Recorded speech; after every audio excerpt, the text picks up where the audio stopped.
Bonjour les amis, j'espère que vous allez bien. Aujourd'hui, nous allons parler un peu des bus.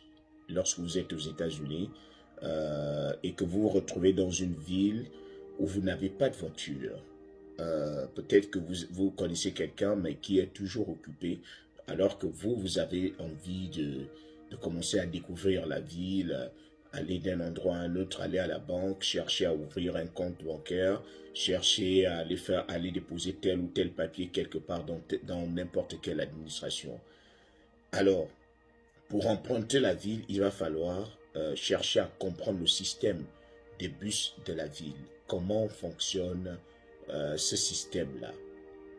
Alors, si on prend le cas de ma ville, la ville de Tampa, disons que les bus arrivent chaque 30 minutes. S'ils sont à l'heure, c'est après chaque 30 minutes. Parfois, ils débordent un peu. Et le premier constat qu'on fait lorsqu'on vient à peine d'arriver aux États-Unis et qu'on emprunte les bus, c'est de remarquer que les bus ne s'arrêtent pas parce que c'est vous qui les avez arrêtés. Le bus ne s'arrête pas partout. Le bus ne s'arrête qu'à son arrêt de bus.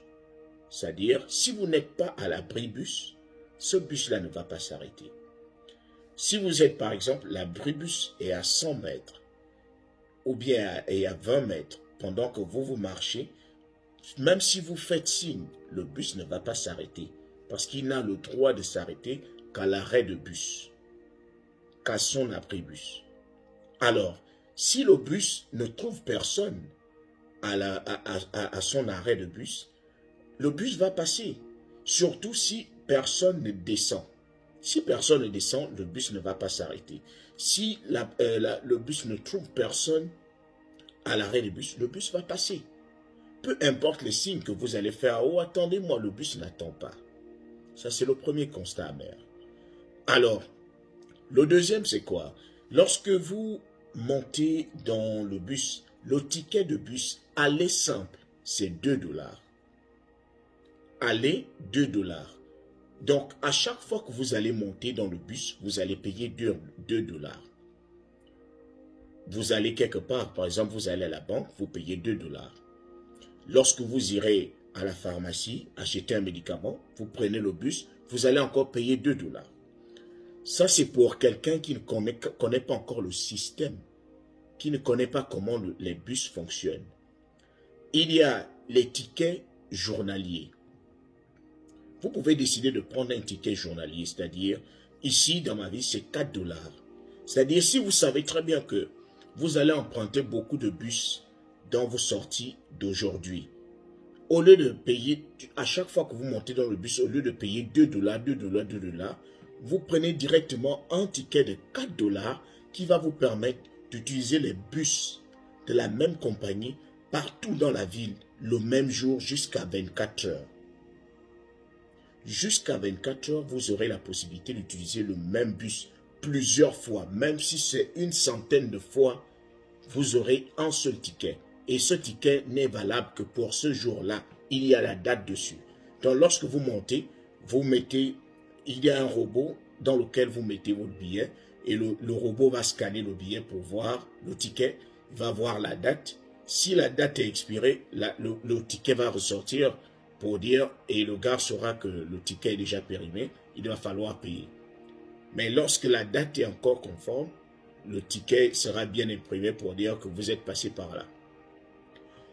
Ça, c'est lorsque vous voulez faire beaucoup plus vous voulez emprunter le bus plusieurs fois dans la même journée, vous pouvez prendre ce ticket-là et il sera valable jusqu'à 24 heures. Et il ne peut le savoir que celui qui a fait des recherches pour qu'on le lui explique. Moi, je me rappelle la toute première fois, j'étais monté dans le bus tranquillement et je savais qu'il fallait qu'on paye 2 dollars. Moi, je ne savais pas là où je partais et j'avais mis 5 dollars. Au lieu de mettre 2 dollars, j'ai mis 5 dollars. Donc, je mets 5 dollars. Moi, je m'étais dit, bon, étant donné que le ticket c'est 2 dollars, j'attends ma monnaie, j'attends la différence. Je suis là debout. Après, il me demande, mais monsieur, vous n'allez pas vous asseoir? Je dis, mais j'attends la différence. Il me dit, quelle différence? Je dis, mais j'ai mis 5 dollars dans le robot. Il me dit, non, il fallait me demander. On ne met pas plus de 2 dollars.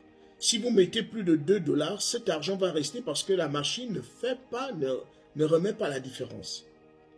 Si vous mettez 100 dollars, les 100 dollars vont partir comme ça, sans qu'on ne vous remette votre monnaie.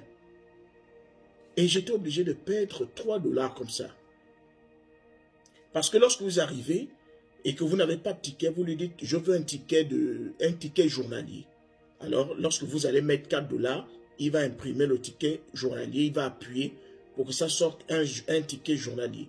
Il y a aussi des tickets mensuels qu'on peut payer à 60 ou 65 dollars, tout dépend. Et seuls les étudiants ne payent pas le bus, peu importe le bus. Ils ont d'abord leur propre bus, certains ont leur voiture, ils ont des bécanes. Maintenant, s'ils doivent aussi utiliser les bus, ils ne vont pas payer le bus. Voilà, cela, il suffit de montrer sa carte d'étudiant. Ils ne vont jamais payer le bus. Je me dis que c'est aussi un bon système qu'on peut bien instaurer chez nous en Afrique pour aider les étudiants. On sait par quoi ils passent. Si on peut au moins leur permettre de ne pas payer le transport. Lorsqu'ils veulent se déplacer, veulent aller faire des recherches, il suffit que tu montres ta carte. Mais c'est tout un processus qui nécessite encore de longues études, de longues études de faisabilité. Et encore que si on installe ça chez nous, est-ce que ça va passer? Est-ce que les gens ne vont pas brûler ça autrement de la même manière on fait avec des assurances maladie? Donc c'était un peu ça. Lorsque vous arrivez, il faut vraiment savoir comment utiliser le bus. Et faites aussi attention, les bus, on ne les utilise pas n'importe comment. Lorsque vous empruntez un bus, rassurez-vous que c'est le numéro, vérifiez les numéros de bus.